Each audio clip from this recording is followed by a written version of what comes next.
Fitness वाली बहू। चंद्रनगर गांव में सुगना अपने बेटे रमन के साथ रहा करती थी। कुछ ही दिनों में उसकी शादी राधा नाम की एक लड़की से हो जाती है। राधा फिटनेस को लेकर बहुत ज्यादा सजग होती है और वो घर के बाकी लोगों को भी दिन भर फिटनेस टिप्स देती रहती है।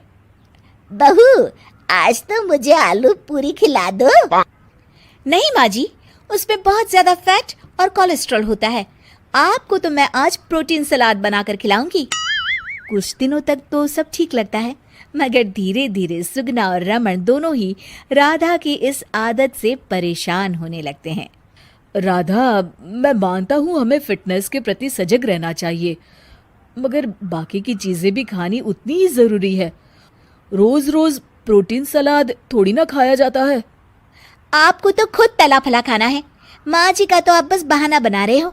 देखो जी, जो आप खाते हो आप वही बन जाते हो। अरे मुझे ये सब ज्ञान मत दो राधा, मैं बस ये कहने की कोशिश कर रहा हूँ कि हर चीज खानी जरूरी होती है। तेल और घी भी खाना जरूरी होता है एक मात्रा में। खैर, तुम नहीं समझोगी। कुछ दिनों बाद तीज आने वाली होती है और सुगना अपने दोस्तों के लिए तीज पार्टी रखती है। अरे बहू, आज तीज है और मैंने कुछ सहेलियों को खाने पर बुलाया है। कुछ अच्छा सा उन सब के लिए पकाना। ठीक है माँ जी। शाम को सुगना की सब दोस्त आ जाती हैं। सुगना सबको अपनी बहू से मिलवाती है। अरे वाह सुगना, तुम्हारी बहू तो बहुत ही खूबसूरत है। सिर्फ खूबसूरत ही है या गुनी भी? अरे नहीं नहीं, मेरी बहू बहुत ही संस्कारी है। घर का सारा काम भी खुद करती है। थोड़ी देर सब गप्पे मारते रहते हैं। फिर राधा टेबल पर खाना लगा देती है। खाना लगा दिया है मैंने, आप सब खा सकते हैं। सब लोग टेबल पर आते हैं। अरे ये सब क्या है? आंटी, ये पालक का सूप है और वो स्प्राउट सलाद। वो सब तो ठीक है बहू, मगर खाना कहाँ है? आंटी, यही खाना है, इससे हेल्थ भी बनी रहेगी और आप सबकी उम्र में तो यही खाना ठीक रहता है। हमारी उम्र मतलब? अरे हम कोई बुढ़िया थोड़ी ना हो गई हैं। और ओ सुगना, अगर खिलाना ही नहीं था तो हमको बुलाया ही क्यों? सब मूड खराब हो गया तीज के दिन, चलो यहाँ से। और ये सब बोलते हुए सब औरतें चली गई। अरे ऐसा क्यों किया राधा? मैंने बोला था ना कि कुछ अच्छा बनाना। तुम्हारे फिटनेस टिप्स हर जगह अच्छे नहीं लगते। आज तुम्हारी वजह से सब मुझे इतना सुना कर गई। जाओ, अब वो पालक सूप और सलाद खुद ही खाओ। उधर रमन भी राधा की इस आदत से बहुत परेशान हो जाता है, क्योंकि वो रोज उसके टिफिन में कोई ना कोई सलाद बनाकर देती और दाल देती। और एक शाम जब रमन ऑफिस से लौटता है तो अचानक गुस्से से आग बबूला हो जाता है। राधा, ओ राधा! आ रही हूँ, चिल्ला क्यों रहे हो? चिल्लाऊंगा ही ना, आज ऑफिस में मैं बेहोश हो गया था। अरे मगर क्यों? अरे तुम जो फिटनेस के नाम पर रोज ही सलाद और दाल देती हो ना, टिफिन में उससे मेरा पेट नहीं भरता और मुझे वीकनेस की वजह से चक्कर आ गए। मगर उसमें तो प्रोटीन होता है।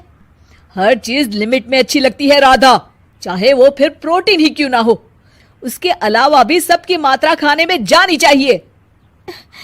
मैं तो बस आप सबकी सेहत के लिए ये सब करती हूँ। अरे इतना भी मत करो, हमें खुला छोड़ दो थोड़ा। थोड़े दिनों बाद एक दिन जब सुगना मंदिर से लौटकर आ रही होती है तो अचानक से गिर जाती है और उसकी सब उंगलियां और हाथ पैर जोर से अकड़ जाते हैं। कुछ लोग मिलकर उसे घर छोड़ जाते हैं। घबराई हुई राधा तुरंत डॉक्टर को बुलाती है। डॉक्टर साहब, माँ जी को क्या हो गया है? इनका पूरा चेकअप करना होगा। वैसे तो मुझे लग रहा है कि इनको गठिया हुआ है, इतना तो पता चल रहा है। गठिया? बाप रे! हाँ, गठिया। इनके घुटनों और सभी जोड़ों में जो लचक, जो चलने फिरने के लिए ऑयल चाहिए ना, वो अब नहीं है। अरे कैसी बातें कर रहे हैं आप? मैं तो इनकी सेहत का बहुत ख्याल रखती हूँ, रोज प्रोटीन सलाद खिलाती हूँ और सूप भी। मतलब ये बिल्कुल भी ऑयल या घी नहीं खाती? नहीं नहीं। अरे कैसी बातें कर रही हैं आप? खाने में एक मात्रा में घी या ऑयल का होना बहुत ही आवश्यक होता है। अगर वो पेट में नहीं जाएगा तो जोड़ों में जो ग्रीस होता है वो खत्म हो जाता है। ओह, ऐसा क्या डॉक्टर?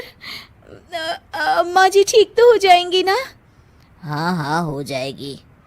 थोड़ी देर बाद रमन भी ऑफिस से आ जाता है। क्या हुआ माँ? कुछ नहीं बेटा, बस ऐसे ही गिर गई थी। ये सब मेरी गलती की वजह से हो रहा है, मुझे माफ कर दीजिए आप दोनों। राधा रमन को सब कुछ बताती है। I am sorry Raman. अति हर चीज की बुरी होती है राधा, इसलिए मैं तुमको बार बार बोला करता था। तुम्हारी फिटनेस के प्रति जागरूकता अच्छी लगती है, लेकिन शरीर में हर तरह की प्रोटीन जाना भी जरूरी है। जी, आप बिल्कुल सही कह रहे हैं, मुझे माफ कर दीजिए। मैं अपने हाई क्लास फ्रेंड के दिखावे और बहकावे में आ गई थी। मैं दोबारा ऐसा कभी नहीं करूंगी और माँ जी का ख्याल डाइट चार्ट के मुताबिक ही रखूंगी। ये हुई ना बात। अब मेरे लिए आज अपने हाथों से देशी घी के गर्मा गर्म आलू के पराठे बना दो, तो ही मैं माफ करूंगा तुम्हें।